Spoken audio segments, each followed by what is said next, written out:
Ahí estamos, con el doctor Ferro hoy jueves, que adelantamos porque mañana no estamos al aire porque ahí asueto, ¿no? Sí, Asueto administrativo, doctor. Y me decía que se ha comprado 2 turrones para la sí, fiesta. uno de maní y uno que no sé de qué es. No, Porque se ve raro. turrón blando, ¿no? No, no conseguí, eran todos duros. Eran todos duros, eran todos duros. Están Bueno, hechos para perder los dientes. para aquellos que tienen, no es mi caso. Es verdad, Bueno, yo tampoco. bueno, doctor, me dijo que usted de fiesta larga, o sea que Sí. espera a Sí, Papá sí. Noel. Estoy ¿Papá Noel le va a esperando traer algo, Papá Noel? Sí, me va a traer una pelota de goma. Una pelota, la vieja y querida pelota de goma. El mire. estilo Kiko. El estilo Kiko. También me parece que este domingo juega la selección, me parece la final. ¿Puede ser? No, ya jugó, doctor.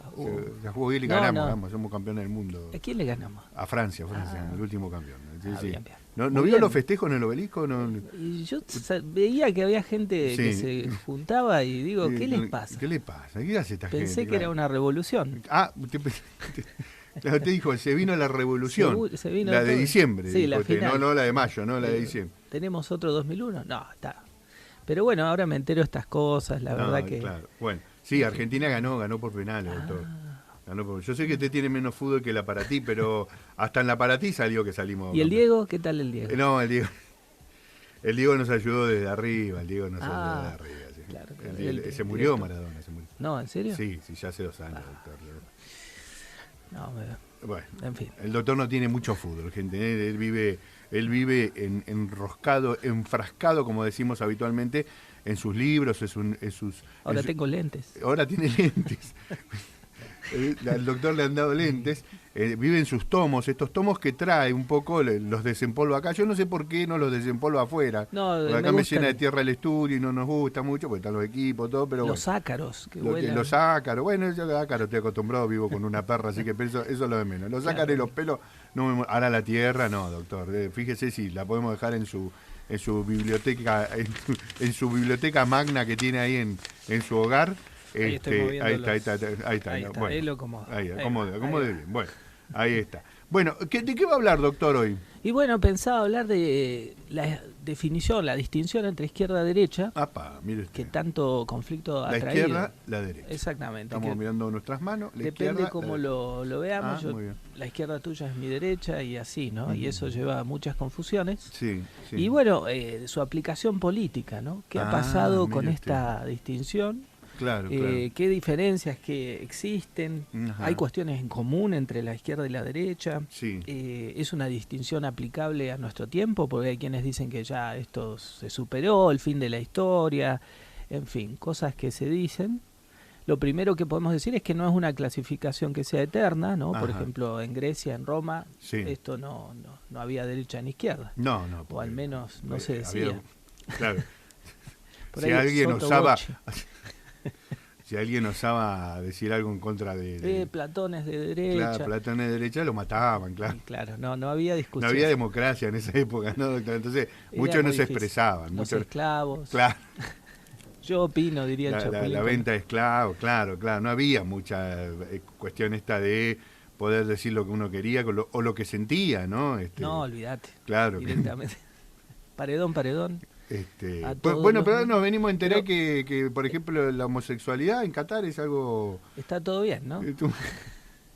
No hacen ostentación de la homosexualidad, vio que no hacen ostentación de la homosexualidad, subliminal. Pero no pasa nada, ¿no? Está todo bien. ¿Cuántas le habrán puesto, no? Que le habrán puesto. Y por lo menos una bufanda le regalaron. Una bufanda, sí, abajo de la bufanda. Pero, y claro, capaz que ahí en Roma, en cosas no se animaban, pero estaba todo bien, no les pasaba nada, ¿no? Era un guiño a la izquierda. Estaba todo bien. Todo bien. Pero bueno, ¿dónde empezó todo esto? ¿Dónde empezó? Empezó en agosto de 1789. La pelota. En la Asamblea Constituyente. Mirta Legrand ya tenía 10 sí, años. Sí, creo que ella participó en esta asamblea. Mirta Legrand estaba ahí, ya de firme como rulo de estatua. Ahí estaba aplaudiendo. Claro, sí, obviamente. Entonces esto comienza aquí en el comienzo de lo que sería la Revolución Francesa, la etapa monárquica, que son los 2 primeros años, en donde se discutía si continuar con el rey, pero limitándolo. Claro. Y entonces, una cosa, más de, hasta acá Hasta acá llegaste. No podía hacer la fetichola. que te manda. Basta de monarquías absolutas. Claro. Y entonces Sí. se reúne esta asamblea constituyente para decir qué poder tenía el rey, cuáles Claro. eran los límites. Ajá. De un lado, de las sillas estaban ubicadas a la derecha del presidente de la asamblea, A del la organismo, derecha, a la derecha. se sentaba Sí. el sector más conservador. Mm. Eran los leales a la corona, querían contener la revolución, querían que el rey conservara la mayor cantidad de poder posible, que tuviera el derecho a veto absoluto sobre cualquier ley. Eran partidarios de una monarquía constitucional, un poco al estilo inglés, digamos, Mira, ¿no? qué lindo. Querían un rey poderoso y con un parlamento que dependiera en gran medida del rey también, ¿no? Claro, claro. Del otro lado de las sillas del presidente se sentaba el sector que podríamos decir opuesto, los revolucionarios, ¿no? Claro, Los claro. que querían avanzar en A la las izquierda. reformas, Claro. ¿no? Eran los más progresistas, los que pedían un cambio radical, Ah, mira. no en el sentido del partido argentino. No. Para ellos el rey solo tenía que tener un derecho de veto suspensivo en todo caso. O sea, como que, por ejemplo, si no estaba de acuerdo con una propuesta de ley, podía suspender el proceso por un tiempo determinado, pero no podía detenerla definitivamente a la ley, ¿no? Se llegó a votar y ganó la izquierda. Increíblemente, Mire usted, ganó. 673 votos a 325. O sea, bastante. Lo duplicó. Entonces ahí se termina de sellar lo que podríamos decir que es la suerte de la Revolución Francesa y comienza la declinación cada vez más fuerte de la monarquía, ¿no? Hasta desaparecer por Claro, completo, ¿no? Hasta perder la cabeza, podríamos decirlo irónicamente. Claro, perder la cabeza irónicamente. Acá tenemos una primera distinción, entonces. Existía en ese momento La ironía, sí, claro. No digo que existía la guillotina que... Exactamente, que fue creada como un método para matar gente democráticamente. Claro. Sí, claro. un día podemos contar, si quieren, las aventuras de la invención de la guillotina. Muy bien, sí. Que no hacía distinción entre ninguna clase social, a todos les cortaba a igual. todos le cortaba la cabeza por igual. ¿Cuánto querés? ¿200 de jamón crudo? Muy Acá bien. está. Muy bien. Punch. Punch. Entonces esta es una Sí. posible distinción, ¿no? Los sectores de derecha serían conservadores, los de izquierda serían revolucionarios, ¿no? Sin embargo, ha habido revoluciones de derecha Mire. o conservadoras. Por Ah, ejemplo, mire un ejemplo muy clásico Sí. es 1978, la revolución iraní, que reemplaza a una dinastía liberal apoyada por Estados Unidos y Gran Bretaña por una república islámica. Entonces, la revolución parece no ser, hegemonizada solo por la izquierda o Claro. por los sectores que se supone que son más conservadores. Muchas revoluciones reimplantan valores tradicionales, ¿no? Entonces, esa definición parece que falla. Mire. Tenemos que replantearnos. Últimamente, una definición que tiene que ver con la teoría de Ernesto Laclau está muy en boga en este comienzo del siglo XXI. Dice Laclau, por ejemplo, que la cuestión, empieza a hablar él del populismo, ¿no? Y el populismo al principio se identifica con la izquierda. Claro. Entonces él dice, la cuestión del populismo es la siguiente. Supongamos que hay un grupo de vecinos que presenta un pedido a la municipalidad Sí. para que se cree una línea de colectivos que los lleve al lugar donde casi todos trabajan. La demanda puede ser aceptada y en ese caso no hay problema. Pero si es rechazada, esa gente empieza a sentirse excluida. Esa serie de demandas insatisfechas se cristaliza alrededor de un símbolo antisistema, de un discurso que trata de dirigirse a estos excluidos por fuera de los canales institucionales clásicos. Cuando eso ocurre, hay populismo. Y el ejemplo que podríamos decir de estas demandas insatisfechas que se suman y crean una masa crítica, digamos, ocurrió, por ejemplo, en el periodo 2001-2003. De alguna forma, Néstor Kirchner se convierte en el líder que representa todas esas demandas insatisfechas y, bueno, las traduce en políticas de Estado que van, de algún modo, reaccionando a esas demandas, ¿no? Con Claro. sus idas y vueltas, todo lo que quieran, pero hubo una Sí. identificación ahí. Laclau después dice también que no creo que pueda desaparecer nunca el principio de la división social, que siempre va a existir y generar antagonismo. Uno puede plantear esto en términos de distinción entre derecha e izquierda, pero en el futuro podría llegar a plantearse en otros términos. Y después también dice Laclau que en realidad el populismo puede ser de izquierda o de derecha, con lo cual nos acaba de tirar la teoría por la cabeza. Claro, todo lo que pensábamos, mire usted. Y ahí aparecen los fenómenos como Donald Trump, como Boris Johnson, Claro. que han sido llamados populismos de derecha. Representan una insatisfacción, pero aparentemente de cuestiones que se vinculan a cierto conservadurismo, cierto nacionalismo, y ahí surge, digamos, un debate sobre otra posible definición de la izquierda y la derecha que tiene que ver con los valores que defienden estas posiciones. Claro. Entonces ahí tendríamos valores de izquierda y valores de derecha. Por ejemplo, valores de derecha, ¿no? El nacionalismo, la oposición a la inmigración, un cierto liberalismo económico, un patriotismo, un autonomismo, la defensa de la propiedad, en algunos casos la defensa del patriarcado, para algunas teorías, la autoridad por encima de la libertad, ¿no?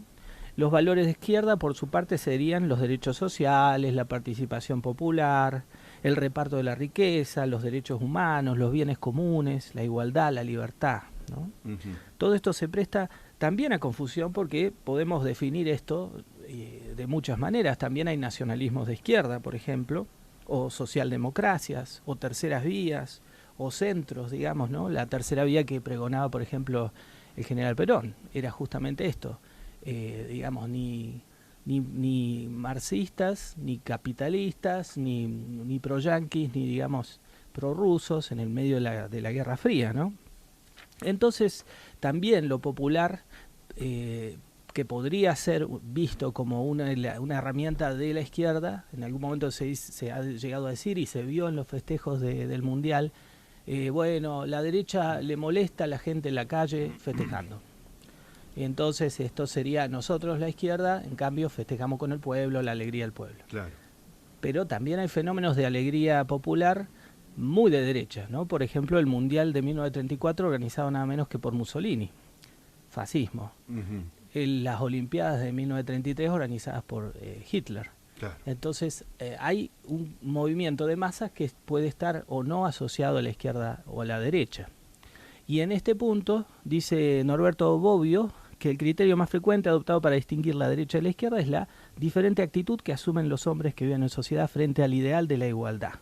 Trasladándose luego al plano valorativo, reconoce que para un militante de la derecha la igualdad como elemento tradicional de la ideología de izquierda se convierte en nivelación. Entonces en algo negativo, ¿no? Mientras que para un militante de izquierda la desigualdad, entendida como un hecho, un dato sin connotación ideológica, en la definición de la derecha se convierte en un ordenamiento jerárquico. Es decir, que es algo que debe ser nivelado, ¿no? De los dos lados la idea es si la igualdad o la desigualdad está bien o está mal. Y esto parece acercarse más a una definición un poco más cuantitativa casi, ¿no? Claro. Entonces podríamos quizá adoptar un criterio más objetivo basado en algunos indicadores. Por ejemplo, la concentración de la riqueza, ¿no? Vemos que el mundo después de la pandemia, el 1% más rico del planeta sigue acumulando el 45,6% de la riqueza, por ejemplo en 2001. Un 1,7 puntos más que en 2019, es decir que la crisis pandémica concentró la riqueza. Por otro lado, la inflación, la ruptura de la cadena de suministros, la guerra producen escasez de energía y alimentos y esto aumenta la pobreza. El 10% más rico de la población mundial recibe actualmente el 52% del ingreso mundial, ¿no? Mientras que la mitad más pobre de la población gana el 8,5%. Es decir que hay una brecha cada vez más grande, ¿no? El número de personas que padecen hambre en el mundo aumentó hasta alcanzar nada menos que 828 millones de personas en 2021, lo que supone un aumento de unos 46 millones desde 2020 y de 150 millones desde el brote de la pandemia, según las Naciones Unidas, ¿no? Entonces podríamos confirmar una tendencia a la derecha en la medida en que las condiciones de vida de las mayorías, digamos, pierden calidad y derechos, ¿no? Se da un ajuste, una concentración, y esa concentración, esa pauperización de las mayorías, se da bajo la intervención de los mercados financieros, los fondos buitres, los grandes bancos, las entidades financieras internacionales como el FMI, por ejemplo, ¿no? Entonces, podemos bajar esto a nuestro país y decir, bueno, ¿qué pasa en nuestro país? Que se acusan mutuamente derecha e izquierda. En algún momento era, digamos, mal visto decirse de derecha, ¿no? En la elección de 2015, medio que ahí Macri trató de hacer un poco de maquillaje. Ahora pasa lo contrario, porque hay, por ejemplo, la corriente de Milei que acusa a los zurditos, digamos, el zurdaje. Claro, claro. Entonces ya pasó a ser un insulto decir de alguien que es de izquierda, por ejemplo, ¿no? O que sería de izquierda en la teoría bizarra que mantiene Milei del universo, ¿no? en donde todos somos comunistas, básicamente. Sí, sí. No hay mucha matiz, digamos. El único que... Salvo él. Claro, salvo él, después todos los demás somos comunistas. Todos somos comunistas. Somos comunistas. Entonces, ¿qué tenemos que mirar? Tenemos que mirar los indicadores, me parece, de nuestro país, ¿no? Por ejemplo, tenemos casi un 37% de las personas por debajo de la línea de pobreza, según el INDEC, ¿no? Otros dan una cifra un poco más alta. Esto significa casi 17.300.000 personas argentinos, compatriotas, son pobres. Y a su vez la indigencia se ubica en un 8,8%, es decir, 4.200.000 personas más o menos, ¿no? Son cifras de este año sin el efecto de la inflación. Es decir, por otro lado, que estamos atados por el endeudamiento del gobierno anterior y la negociación actual que se llevó durante este gobierno, también a ciertas pautas dictadas por el FMI, supervisados, se está ajustando en salud, en educación, lo dijimos cuando analizamos el presupuesto. Después también hemos visto que la evolución de la pobreza es peor en los últimos años, que va aumentando, que aumentan los índices de desigualdad también, el índice de Gini, por ejemplo. A su vez, el centro Cifra, Centro de Estudios de la CTA, nos hizo un muy buen análisis estableciendo que la productividad de los trabajadores argentinos subió, pero el salario medio baja, cosa que podemos verificar cualquier día de estos cuando vamos al supermercado, no hace falta ninguna estadística, ¿no? Entonces, lo que vemos que entre 2018 y 2022 se perdió más o menos el 19% los asalariados de su poder de compra, ¿no? Y 7 de ese 19% se explica para los estratos más bajos durante la última parte del gobierno anterior, ¿no? Entonces, tenemos por otro lado una pérdida del 33% para los salarios en negro, que es una aproximación, ¿no? Y en suma podemos decir, si queremos seguir utilizando la distinción de izquierda-derecha, que el mundo se está derechizando y que en Argentina, al menos desde el 2015, los gobiernos son claramente de derecha, por más que la dibujen un poco. Uno puede decir, bueno, más de derecha uno que otro, pero la verdad es que están aplicando un ajuste bastante brutal, ¿no? Hay pérdidas de derechos, de salarios para las mayorías populares. Y esta quizás sea una forma de medir, más allá de la retórica de cada gobierno, si efectivamente son lo que dicen ser, si son de derecha, son de izquierda, o si tienen algún tipo de principio de realidad, que no sea solo echarse en cara mutuamente todo lo que el otro hizo mal y de prometer cosas que no pueden cumplir. Por ejemplo, un detalle muy muy concreto de ayer, ¿no? Ayer la Corte Suprema decidió claramente devolverle a Cava su ingreso por coparticipación que le había sido dado por el gobierno anterior. Claro. Esa decisión afecta a todo el presupuesto. Un montón, es casi el 3% del presupuesto. Entonces, la coparticipación, las obras públicas de todo el resto de las provincias de pronto se van a ver afectadas por esa decisión de la Corte Suprema, que claramente es una decisión conservadora. Entonces, ahí tenemos una decisión de derecha que afecta a un presupuesto que ya venía ajustado, ¿no? Con lo cual vemos que la tendencia sigue yendo para ese lugar, ¿no? Y no parece haber mucha diferencia, por lo menos en la dirección, quizás en la velocidad y en los modos y en la retórica puede haber un poco algunas palabras que cambien, que calmen un poco, ciertos digamos atenuantes, pero vamos en esa dirección, ¿no? En una dirección de escasez y de concentración de la riqueza en muy pocas manos. Y eso sí podemos decir, si estamos en lo cierto con esta definición, que es una derechización del mundo. Por lo tanto, me retiro para siempre.